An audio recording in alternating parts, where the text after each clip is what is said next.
اب یہ جو کچھ آپ دیکھتے ہیں یا جو کچھ آپ انجانے میں کرتے رہے ہیں اس کو ایک طرف کر دو.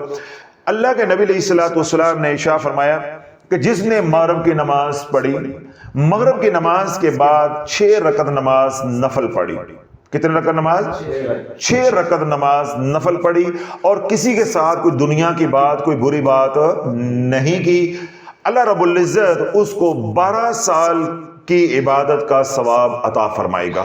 اس کو سیدنا ابو ہریرہ رضی اللہ عنہ اس کو روایت کیا، اس کے راوی ہیں.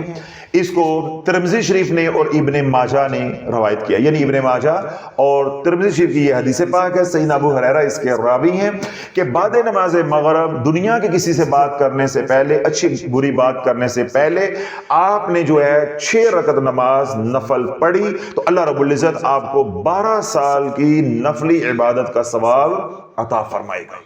ایک بات ہو، حضرت عمار بن یاسر رضی اللہ عنہ روایت کرتے ہیں کہ حضور علیہ الصلوۃ والسلام نے ارشاد فرمایا کہ جس نے مغرب کی نماز کے بعد 6 رکعت نماز نفل پڑھی، اگر اس کے گناہ سمندر کی جھاگ کے برابر بھی ہیں، اللہ اس کے سارے گناہوں کو معاف فرما دے گا. اس کو طبرانی نے روایت کیا ہے. اب اللہ یہ جو 6 رکعت نماز نفل ہے، یہ وہ نماز ہے جہاں یہ روحانی نفع دیتی ہے. اللہ والو یہ رزق کے وہ دروازے کھولتی ہے جو کسی وظیفے سے نہیں کھولتی. میرے حضور کی امت کو اس عمل پہ نہیں لگایا گیا، قبرستان بھیج دیا گیا ہے، حلوہ پوڑی دے کے درباروں میں بھیج دیا گیا ہے، ٹھیک ہے، اور پاکستان سے پیسے لے کر گئے ہیں، پاکستان سے باجرہ لے کے جا رہے ہیں اور وہاں جا کے مکہ مدینہ میں کبوتروں کو ڈال رہے ہیں، یا اپنے ملک میں رہتے ہوئے درباروں پہ جا کے کبوتروں کو ڈال رہے ہیں. ان کاموں پہ یہ قوم جو ہے وہ لگ گئی، یا اپنے وزن کے برابر چاول جو ہے وہ دریاؤں میں، سمندروں میں، نہروں میں جو ہے وہ پھینکے جا رہے ہیں، یا آٹے کی گولیاں بنا کے جو مچھلیوں کو ڈالی جا رہی ہیں، یہ رزق کھل جائے گا.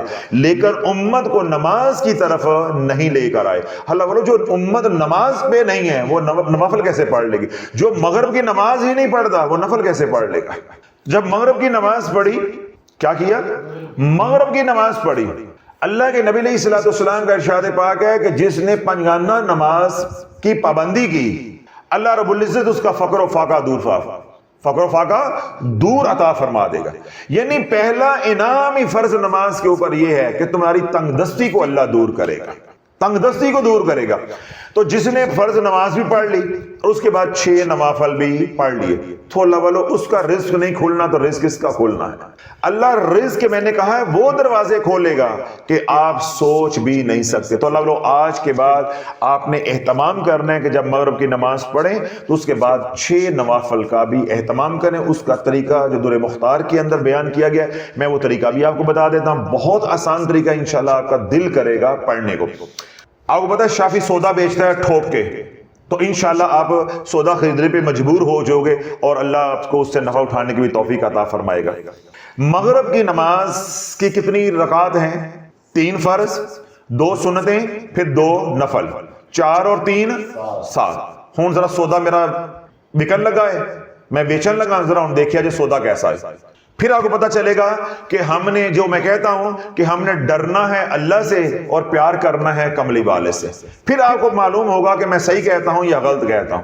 پھر آپ کے دل میں خود بخود ہی کراہت اور نفرت بیٹھے گی ان بابوں اور پیروں، ان ملنگوں، ان مداریوں اور مراسیوں کے لیے کہ انہوں نے کیسے میرے حضور کی امت کو برباد کیا ہے. صرف چند روپوں کی خاطر انہوں نے حضور کے دین سے دور کر کے ایک متوازی دین بنا کے امت کو دے دیا کہ یہ پڑھو تو ایسے ہو جائے گا، یہ پڑھو تو ایسے ہو جائے گا.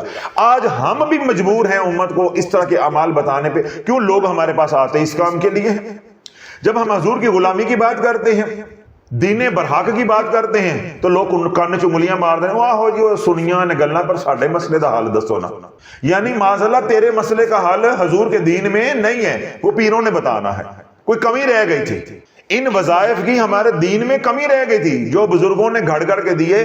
یعنی ان کو بزرگ بھی نہیں کہنا چاہیے، یہ تو شیطان ہے جو اپنے آپ کو بزرگ کہلوائے پھر رہے.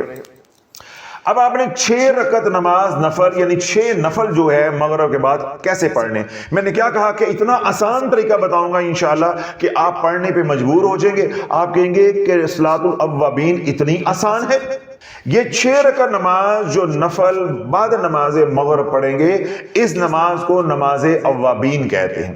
یا صلاۃ الاوابین کہتے ہیں. صلاۃ الاوابین کہتے ہیں ان لوگوں کی نماز جو توبہ کرتے ہیں، جو توبہ کرتے ہیں، یعنی توبہ کرنے والوں کی نماز اس کو کہا گیا.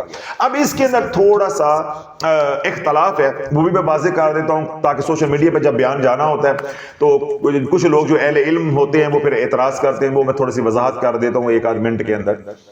یہ جو لفظ ہے یا اصطلاح ہے اوابین، اس میں اختلاف ہے. بعض علماء کہتے ہیں کہ نماز جو چاشت ہے، یعنی جو نماز چاشت ہے یا جو 9-10 بجے جو ہم نوافل پڑھتے ہیں، اس میں اور اوابین میں کوئی فرق نہیں ہے. ٹھیک ہے، لیکن اس بات کے اندر کسی کا اختلاف نہیں ہے کہ اللہ کے نبی علیہ الصلوۃ والسلام بعد نماز مغرب نوافل کا اہتمام کرتے تھے، اور وہ نوافل 2 سے لے کر 20 تک تھے. 2 سے لے کر 20 تک تھے. جو علماء اہل سنت ہیں انہوں نے یہ بات کہی ہے کہ اگر کوئی شخص نماز مغرب کے بعد یعنی فرض نماز پڑھنے کے بعد 6 رکعت نماز نفل پڑھ لے گا تو یہ نماز اوابین ہی کہلائے گی یا اوابین کے قائم مقام ہو جائے گی. یا تو اوابین ہی کہلائے گی یا اس کے قائم مقام ہو جائے گی. اب اختلاف صرف یہ ہے، نفلوں میں اختلاف نہیں ہے. یہ جو لفظ ہے نا اوابین، اس میں اختلاف ہے. وہ کہتے ہیں کہ چاشت کی نماز وہی اوابین ہے، ان کے پاس دلائل ہیں. ہمارے علماء کہتے ہیں کہ نہیں، جو مغرب کے بعد نماز ہے وہ اوابین ہے. چاشت کی نماز ہے وہ نماز جو ہے وہ ضحیٰ ہے، نماز ضحیٰ ہے، یعنی سورج جب گرم ہو جاتا ہے، چمک اٹھتا ہے، وہ اس وقت پڑھی جاتی ہے. جو اوابین ہے وہ پڑھی جاتی ہے بعد نماز مغرب. اور جو چاشت کی نماز ہے وہ چمکتے ہوئے سورج کو دیکھ کے یا اس وقت پڑھنے والی نماز ہے. اور اوابین جو ہے یہ ان کی نماز ہے جو توبہ کرتے ہیں، یہ رات کی نماز ہے، یعنی سورج غروب ہو جاتا ہے. تو بہرحال یہ علماء کا موقف ہے، میں نے مختصر سا آپ کے سامنے رکھ دیا تاکہ کسی کو اشکال پیدا نہ ہو. لیکن اس کے اندر کوئی اختلاف نہیں ہے کہ بعد نماز مغرب نفل پڑھنے ہیں کہ نہیں پڑھنے. ہر کوئی کہتا ہے کہ بعد نماز مغرب جو 6 رکعت نفل پڑھے جاتے ہیں ان کی بڑی فضیلت ہے. بس جس طرح میں نے 2 حدیثیں بھی آپ کے سامنے بیان کر دی، ایک کو طبرانی نے روایت کیا ہے اور دوسری کو ابن ماجہ اور ترمذی شریف نے روایت کیا ہے کہ اللہ کے نبی علیہ الصلوۃ والسلام نے ارشاد فرمایا کہ جس نے بعد نماز مغرب 6 رکعت نماز نفل پڑھی، اللہ اس کے تمام گناہوں کو معاف فرما دے گا، چاہے اس کے گناہ جو ہے سمندر کی جھاگ کے برابر ہو. اور اگلی حدیث جو سیدنا ابو ہریرہ نے روایت کی، اللہ کے نبی علیہ الصلوۃ والسلام نے ارشاد فرمایا جس نے بعد نماز مغرب 6 رکعت نماز نفل پڑھی، اللہ اس کو 12 سال کی عبادت کا ثواب عطا فرمائے گا. اس کے ساتھ ایک شرط کیا لگائی ہے کہ دنیا کی باتیں اچھی بری کسی کے ساتھ نہیں کرنی. تو یہ 2 حدیثیں جو ہے وہ فضائل کے طور پہ آئی ہیں، وہ میں نے آپ کے سامنے رکھ دی. اب اگلی بات ہے کہ پڑھنی کیسے ہے. اب ہم جو مغرب کی نماز پڑھتے ہیں اس کی کتنی رکھتے ہیں؟ 7، 3، 2 اور 2. اب آپ نے باجماعت نماز پڑھی، 3 فرض پڑھ لیے. ماؤں بہنوں بیٹیوں نے گھر میں نماز پڑھی، 3 فرض پڑھ لیے. اب آپ نے کیا کرنا ہے کہ سنتیں نہیں پڑھنی، سنتیں نہیں پڑھنی. جو 2 نفل علیحدہ سے پڑھتے ہیں وہ بھی نہیں پڑھنے. کتنے آپ نے پڑھ لیے؟ پہلے فرض پڑھ لیے، بس کسی سے بات چیت نہیں کرنی. اب آپ نے 6 رکعت نماز نفل اس کی اکٹھی نیت کرنی ہے. 6 رکعت نماز نفل کی آپ نے اکٹھی نیت کرنی ہے ایک سلام کے ساتھ ہی. اب کیا ہوگا کہ پہلے آپ اللہ اکبر ثنا پڑھیں گے، اعوذ باللہ پڑھیں گے، سورت ملائیں گے، رکوع سجود کریں گے، پہلی رکعت مکمل ہوگی. پھر دوسری میں سورۃ فاتحہ پڑھیں گے، سورت ملائیں گے، رکوع کریں گے، سجود کریں گے. اب التحیات پہ بیٹھ جائیں گے. جب التحیات پہ بیٹھ جائیں گے تو آپ التحیات للہ والصلوات یہ بھی پڑھیں گے، درود پاک بھی پڑھیں گے، دعا بھی پڑھیں گے، سلام نہیں پھیریں گے. تیسری رکعت میں آپ کھڑے ہو جائیں گے. جب تیسری رکعت میں کھڑے ہوں گے تو دوبارہ اسی طرح پڑھیں گے جیسے پہلی رکعت پڑھی تھی. ثنا بھی پڑھیں گے، اعوذ باللہ بسم اللہ پڑھیں گے اور ساری رکعت مکمل. چوتھی میں پھر آپ بیٹھ جائیں گے، قعدہ پہ بیٹھ جائیں گے. پھر آپ التحیات پڑھیں گے، پھر آپ درود السلام پڑھیں گے اور آپ دعا پڑھیں گے، لیکن سلام. اب 5ویں رکعت میں آپ کھڑے ہوں گے تو 5ویں رکعت ایسے ہی پڑھیں گے جیسے پہلی رکعت پڑھی ہے. اب 5ویں پڑھیں گے، 6ٹھی پڑھیں گے اور سلام پھیر دیں گے. یوں آپ نے جب 6 رکعتیں اکٹھی ایک سلام کے ساتھ پڑھ لی تو جو پہلی 2 ہیں وہ سنت گنی جائیں گی وہ پہلی 2 جو ہیں سنت گنی جائیں گی اور باقی جو 4 ہیں وہ نفل گنے جائیں گے. جب ان 6 کو ملاؤ گے تو یہ اوابین گنی جائے گی, یہ اوابین گنی جائے گی. اب اس کے اندر در مختار کے اندر علماء نے فقہاء نے یہ رائے دی ہے کہ اگر کسی کو یہ مشکل ہو کہ وہ ایک سلام کے ساتھ ہی جو ہے وہ نماز پڑھے تو وہ بھول جائے گا, لمبی ہو جائے گی نماز, تو وہ کیا کرے کہ 2 سنتیں پہلے علیحدہ پڑھ لے جس طرح ہم عام طور پہ پڑھتے ہیں. ٹھیک ہو گیا. بعد کے جو 4 نفل ہیں ان کی اکٹھی نیت کر لے, تو اب یہ 6 رکعتیں 2 سلاموں کے ساتھ ہو جائیں گے. یعنی پہلے آپ نے 3 فرض پڑھ لیے, اس کے بعد اب 2 سنتیں بھی آپ نے پڑھ لی. اب جو 2 نفل ہم پڑھتے ہیں وہ 2 نہیں پڑھیں گے, 2 اور جوڑ کے 4 کر دیں گے. ٹھیک ہو گیا. اب ہم 4 رکعت اللہ اکبر, ثنا پڑھی, سورہ فاتحہ پڑھی, سورت ملائی, رکوع سجود ہوئے, پھر دوسری رکعت میں ہم نے سورہ فاتحہ پڑھی, سورت ملائی, رکوع اور سجود ہوئے, پھر ہم بیٹھ گئے اتحیات پہ. اتحیات پڑھیں گے, تشہد پڑھیں گے, درود پاک پڑھیں گے, دعا پڑھیں گے اور تیسری رکعت کے لیے کھڑے ہو جائیں گے. اب تیسری رکعت ویسے ہی پڑھنی ہے جیسے پہلی رکعت پڑھی تھی. تو اب ہم تیسری رکعت مکمل کریں گے, چوتھی مکمل کریں گے اور سلام پھیر دیں گے. اب یہ جو 4 رکعت نماز نفل ہے, جب یہ سنتوں کے ساتھ ملے گی تو یہ اوابین کہلائے گی. یعنی آپ کو آپ کی سنتیں بھی ادا ہو گئیں, آپ کو اوابین کا ثواب بھی مل گیا. ٹھیک ہو گیا, سمجھ آ گئی. اور اگر آپ کو یہ بھی مشکل ہو رہا ہے, 2 صورتیں میں نے بتا دی نا, تیسری اور آخری صورت ہے, اگر آپ کو یہ بھی مشکل ہو رہا ہے تو جیسے آپ کی عادت بنی ہوئی ہے کہ مغرب کے پہلے 3 فرض پڑھے, پھر 2 سنتیں پڑھی, پھر 2 نفل پڑھے, بعد میں اللہ والوں صرف 2 نفل الگ اور پڑھ لو, یہ 6 ہو جائیں گی اور یہ نماز اوابین ہو جائے گی. اب تو کوئی بھاگنے کی گنجائش شافی نے نہیں چھوڑی نا. اب تو ہماری یہ بدبختی ہوگی کہ ہم نہ پڑھیں. اب جب نماز پڑھتے ہیں گھر میں, مسجد میں, خواتین گھر میں پڑھتی ہیں, تو ہم کیا کرتے ہیں, 3 فرض, 2 سنتیں, پھر 2 نفل. تو اللہ جب 2 نفل اس کے ساتھ مزید پڑھ لو گے تو یہ 6 نفل بعد نماز مغرب کے ہو جائیں گے. تو اس کو صلاۃ الاوابین کہتے ہیں, یعنی توبہ کرنے والوں, پلٹنے والوں کی نماز, اللہ کی طرف رجوع کرنے والوں کی نماز. جب یہ 6 رکعت نماز پڑھ لو, اگر اللہ 6 رکعت نماز کی توفیق دے دے, اللہ والو یہ نماز آپ کے اوپر عزت کے دروازے کھول دے گی, خوشحالی کے دروازے کھول دے گی, یہ آپ کے اوپر رزق کی فراوانی کے دروازے کھول دے گی. آپ کے اوپر جادو ہے, ٹونا ہے, وہ ختم ہو جائے گا. کیوں؟ جو جادو کرنے کا وقت ہے, جس میں شیطانی طاقت اپنے عروج پہ ہوتی ہے, وہ مغرب کی نماز سے 15 منٹ پہلے اور مغرب کی نماز سے 15 منٹ بعد. یہ وقت بڑا خطرناک ہوتا ہے. وہ حضرات میری بات کو سمجھیں گے جو جادو کا شکار ہیں, رجت کا شکار ہیں, کہ اس وقت ان کی طبیعت بہت زیادہ خراب ہو جاتی ہے. بیت الخلاء میں جائیں طبیعت بہت خراب ہو جائے گی, یا اس وقت ان کی طبیعت بہت خراب ہوتی ہے, یا علل صبح ان کی طبیعت بہت خراب ہوتی ہے, یا دوپہر میں جو زوال کا وقت ہوتا ہے, مکروہ اوقات ہوتے ہیں, اس وقت شیطانیت اپنے عروج پہ ہوتی ہے, جوبن پہ ہوتی ہے. تو جو لوگ جناتی مریض ہوتے ہیں, مرگی کے مریض ہوتے ہیں, ٹھیک ہے, اسیب زدہ ہوتے ہیں, جادو کے مریض ہوتے ہیں, رجت کے مریض ہوتے ہیں, یا جن کے اوپر شیطانی اثرات ہوتے ہیں, ان کی طبیعت ان اوقات کے اندر بہت زیادہ خراب ہو جاتی ہے. تو جب آپ یہ نماز شروع کر دیں گے, سارے دن کی جتنی نیگیٹو انرجی ہے وہ ساری نکل جائے گی, اور جو وقت پر خطر ہے وہ آپ حالت نماز میں ہوں گے تو کوئی شیطان کی توجہ آپ کے اوپر اثر نہیں کرے گی. تو یہ جو اوابین کی نماز ہے, یہ آپ کا جادو بھی توڑے گی, نظر بد کے اثرات کو بھی دور کرے گی, آپ کے گھر میں خوشحالی بھی لے کر آئے گی. اگر آپ بدحال ہیں تو اللہ آپ کو خوشحال کر دے گا. قرض کے اندر جکڑے ہوئے ہیں تو قرض سے نکلنے کے اللہ راستے بنا دے گا. اگر بیمار ہیں تو اللہ شفا عطا فرما دے گا. اس طرح آپ کی جو تمنائیں, خواہشات ہیں, حاجات ہیں, ان حاجات کو ذہن میں رکھ کے یہ نماز پڑھنے سے بعد اللہ سے مانگیں. کسی ورد وظیفے کی ضرورت نہیں. اللہ والو نہ کوئی رجت, نہ کوئی اثر بد, نہ کوئی نقصان, نفع ہی نفع. صرف میں نے سوال کیا ہے شافی نے 2 نفلوں کا, کہنے کو کتنے ہیں 6. تو جب میں نے طریقہ بتایا ہے, 4 تو ہم پہلے ہی پڑھتے ہیں, وہ جو 2 سنتیں پڑھتے ہیں, جو 2 نفل پڑھتے ہیں, وہ اسی میں گنے جائیں گے.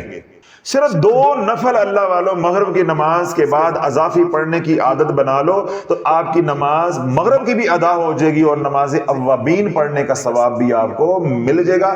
جب آپ ایک دفعہ پڑھو گے, آج مثلا سن کے کل سے آپ یہ شروع کرتے ہو, پہلے دن ہی اللہ سارے گناہوں کو معاف فرما دے گا. اور یہ گناہ ہی ہیں جو ہمارے لیے مسائل کھڑے کرتے ہیں, جو ہمارے لیے پریشانیاں کھڑی کرتی ہیں. رب کیا فرماتا ہے؟ ما اصابکم من مصیبت فبما کسبت ایدیکم یعفو عن کثیر. یہ جو تمہارے اوپر مصیبتیں آتی ہیں یہ تمہارے گناہوں کا نتیجہ ہے. تو اللہ بولے جب گناہ معاف ہو جائیں گے تو انشاءاللہ العزیز پھر کیا ہوگا؟ ہمارے رستے کھل جائیں گے. بندش ہے تو کھل جائے گی، جادو ہے تو وہ ٹوٹ جائے گا، نظر بد ہے تو اس کا اثر زائل ہو جائے گا، قرض میں اگر جکڑیں تو اللہ آسانی فرما دے گا. اللہ کے خزانوں میں کوئی کمی نہیں ہے، کمی ہے تو ہمارے مانگنے میں ہے.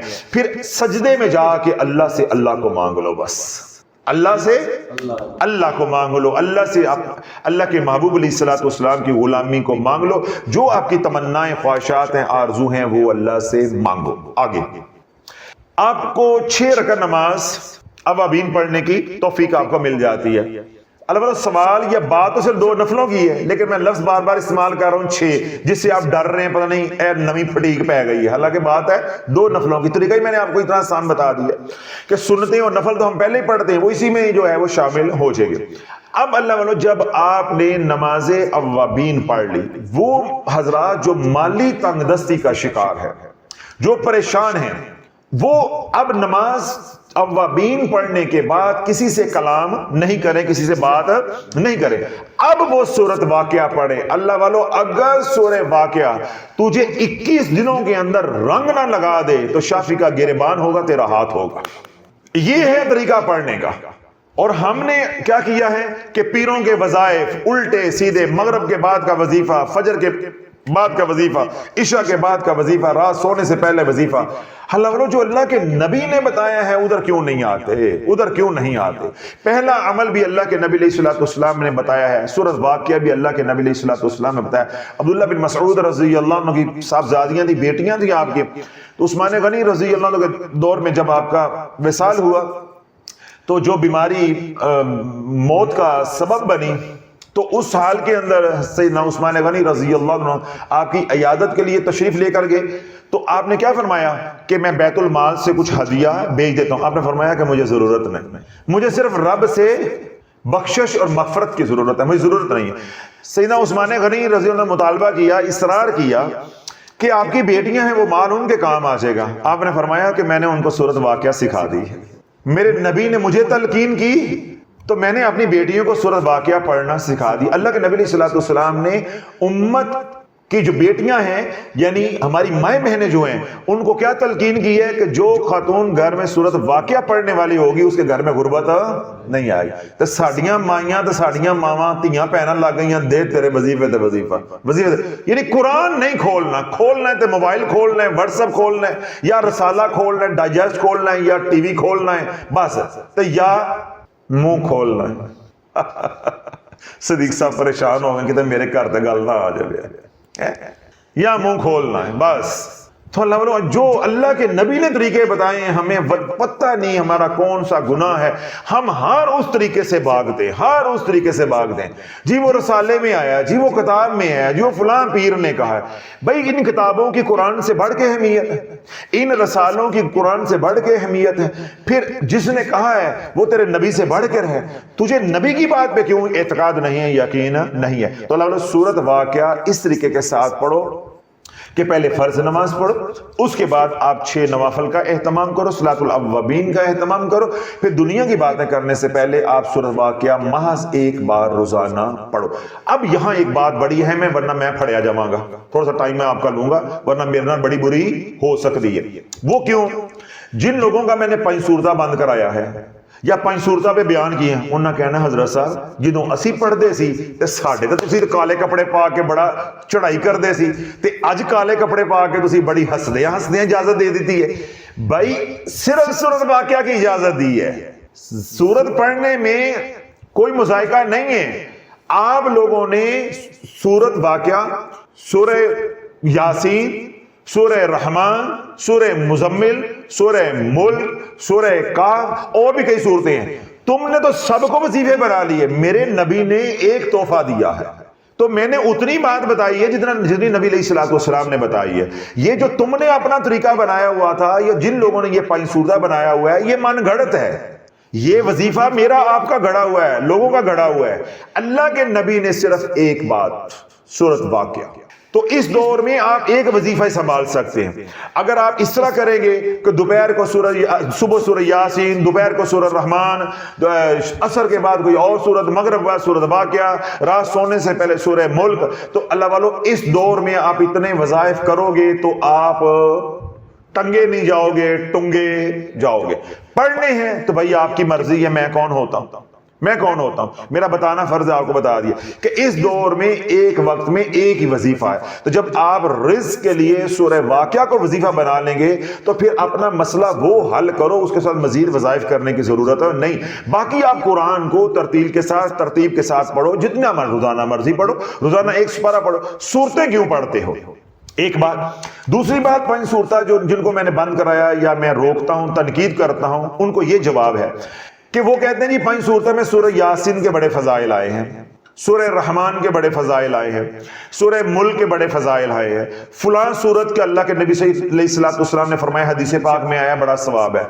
مینوں صرف اے دس دے کہ کیڑی صورت فضائل نہیں آئی، بس، کیونکہ میں کوئی اس کے اوپر بحث نہیں کرنا چاہتا، تاکہ میرے بھی علم میں اضافہ ہو۔ مجھے وہ صورت بتا دو کہ جس صورت کے اللہ کے نبی علیہ السلام نے فضائل بیان نہیں کیے۔ آپ یہ کہہ رہے ہو کہ سورہ یاسین بڑی خیر و برکت والی ہے، اس کے بڑے فضائل آئے ہیں۔ میں یہ کہتا ہوں کہ قل هو اللہ احد بڑی برکت والی ہے۔ ایک بار پڑھیں گے تو 1/3 قرآن، 3 بار پڑھیں گے تو پورے قرآن مجید کی تلاوت کا ثواب ہے۔ میرے نبی علیہ السلام نے ارشاد فرمایا جو رات سونے سے پہلے 100 مرتبہ قل هو اللہ احد پڑھے گا دائیں کروٹ لیٹ کے، کل قیامت کے دن رب فرمائے گا کہ تیرا کوئی حساب نہیں ہے، تو دنیا میں دائیں کروٹ لیٹ کے رات کو سونے سے پہلے سورۃ اخلاص 100 بار پڑھتا رہے، دائیں طرف سے جنت میں داخل ہو جا۔ آن لائن تھے حضرت معاویہ کا جنازہ اللہ رب العزت نے تبوک کی طرف جاتے ہوئے، غزوہ تبوک جب ہوا تو رستے میں کبھی پہنچے نہیں تھے منزل پہ، تو ان کا مدینہ میں انتقال ہو گیا، تو ان کی نماز جنازہ اللہ کے نبی علیہ السلام نے غائبانہ پڑھی۔ اللہ نے اپنی قدرت کاملہ سے جو ہے وہ حجابات ہٹا دیے، تو نماز میت کو جو ہے وہ اونچا کر دیا، جبرائیل امین علیہ السلام نے پر مارا، سارے حجابات ہٹ گئے۔ اللہ کے نبی علیہ السلام نے نماز جنازہ سیدنا معاویہ کی پڑھی، ٹھیک ہے، اور جب حضور علیہ السلام نے جبرائیل امین علیہ السلام سے پوچھا کہ معاویہ کو یہ کرامت، یہ مقام، یہ عظمت، یہ شان کیسے ملی ہے، تو جبرائیل امین علیہ السلام نے کیا عرض کی کہ یا رسول اللہ چلتے پھرتے اٹھتے بیٹھتے قل هو اللہ احد اللہ الصمد لم یلد ولم یولد ولم یکن لہ کفوا احد پڑھتے تھے۔ آؤ لائن تھے، آؤ نا جواب لے کر آؤ، میں دلائل دے رہا ہوں، اب لاؤ نا، مجھے سناتے ہو کہ ثواب ہے؟ تم نے نبی کی زندگی پڑھی ہوتی شرم سے مر نہ جاتے؟ بھائی حدیث کو پڑھنا اور بات ہے، حدیث کو سمجھنا اور بات ہے۔ یہی تو امت گمراہ ہوئی ہے کہ ہم قرآن و سنت پہ، بھائی تو قرآن و سنت کو امام ابو حنیفہ سے زیادہ سمجھ سکتے ہیں، جو ائمہ ہیں ان سے زیادہ سمجھ سکتے ہیں، جو علماء ہیں ان سے زیادہ سمجھ سکتے ہیں۔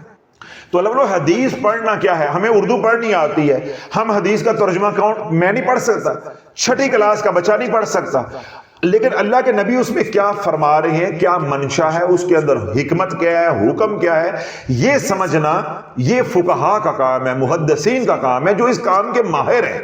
آپ نے کہا اجر و ثواب، میں نے ایک دلیل دی ہے، آپ کی بولتی بند ہو گئی ہے۔ اللہ کے نبی علیہ السلام نے رات سونے سے پہلے سورہ فلق اور سورہ ناس پڑھنا شروع کر دی۔ پہلے آپ دیگر صورتیں پڑھتے تھے، جب یہ صورتیں نازل ہوئیں اللہ کے نبی علیہ السلام نے، عقبہ بن عامر جو ہے وہ روایت کرتے ہیں کہ اللہ کے نبی علیہ السلام نے تمام صورتیں جو ہے وہ پڑھنی بند کر دی، انہی صورتوں سے اپنے آپ کو دم بھی کرتے رقیہ کے طور پہ بھی، اور اپنا علاج بھی کرتے، اور لوگوں کو بھی انہی صورتوں سے دم کرتے۔ آن لائن تھے۔ پھر اللہ کے نبی علیہ السلام نے فرمایا کہ جس نے سورہ فلق ناس پڑھی اس سے بڑھ کر کوئی صورت پناہ دینے والی نہیں ہے، شر سے بچانے والی نہیں۔ پھر اللہ کے نبی علیہ السلام نے فرمایا کہ جو اللہ کی محبوب صورتیں ہیں ان محبوب صورتوں میں سورہ فلق اور سورہ ناس آن لائن تھے۔ تو اس طرح ہم ساری صورتوں کو وظیفے بنا لیں گے۔ سورہ بقرہ کے اپنے فضائل ہیں، سورہ آل عمران کے اپنے فضائل ہیں، سورۃ توبہ کے اپنے فضائل ہیں، ٹھیک ہے، کون سی صورت ہے جس کے اپنے فضائل نہیں ہے؟ تو اس لیے یہ اصول نہیں ہوتا کہ بھئی حدیث میں اس کی بڑی جو ہے وہ ترغیب آئی ہے یا حدیث پاک کے اندر اس کی بڑی فضیلت آئی ہے۔ سوال یہ ہوتا ہے کہ جو عمل میں کروں کیا وہ عمل میں سنبھال سکتا ہوں؟ یا میں اس کے ساتھ کوئی اور عمل کر سکتا ہوں؟ تو یہ باتیں کون بتائے گا؟ جو اس فن کا ماہر ہے۔ تو ہم آپ کو یہ کہتے ہیں کہ آپ ایک وقت میں ایک عمل ہی کریں۔ اگر آپ نے سورہ یاسین کو وظیفہ بنا لیا ہوا ہے، پھر آپ کو سورہ ملک پڑھنے، سورہ واقعہ پڑھنے کی ضرورت نہیں، صرف آپ جو ہے نماز اوابین پڑھیں اور اللہ سے مانگیں، کیونکہ صبح آپ نے سورہ یاسین پڑھ لی ہوئی ہے۔ اور اگر آپ نے زیادہ کرنا ہو تو سورہ یاسین پڑھنے کی فضیلت رات کو بھی آئی ہے، میں نے اس پہ بیان تفصیل کے ساتھ کیا ہے، وہ تلاش چینل پہ اپلوڈڈ ہے، وہاں سے آپ سن سکتے ہیں۔ آپ رات کو بھی سورہ یاسین پڑھ لو تاکہ وظیفہ آپ کا ایک ہی رہے۔ سمجھ آ گئی؟ ایک ہی وظیفہ۔ اور اگر آپ نے سورہ واقعہ کو وظیفہ بنا لیا ہے تو پھر صبح سورہ یاسین نہیں پڑھیں، صبح محض آپ قرآن کی تلاوت کریں، پاؤ، ڈیڑھ پاؤ، آدھا سپارہ، جتنی اللہ نے آسانی دی ہے اتنا آپ قرآن جو ہے وہ پڑھ لے، تلاوت جو ہے وہ کر لیا کریں۔ اب بات سمجھ آ گئی؟ تو لوگ ہم گمراہ کس بات پہ ہوئے ہیں؟ وہ جی حدیث پاک کے اندر فضیلت بڑی آئی ہے۔ حدیث پاک دے اندر میں اپنے کان چنگلی مارنا کہ میری آواز ہی نہ جاندی ہے۔ حدیث پاک دے اندر تے جہاد دی بھی بڑی فضیلت آئی ہے، او کیوں نہیں کرتا؟ حدیث پاک کے اندر تو اہل و عیال کی خدمت کرنے کی بھی بڑی فضیلت آئی ہے، اپنی بیویاں نوں 6 مہینے انہوں دے گھر بٹھائی رکھ دے، اے گلاں کیوں نہیں سمجھ آندی؟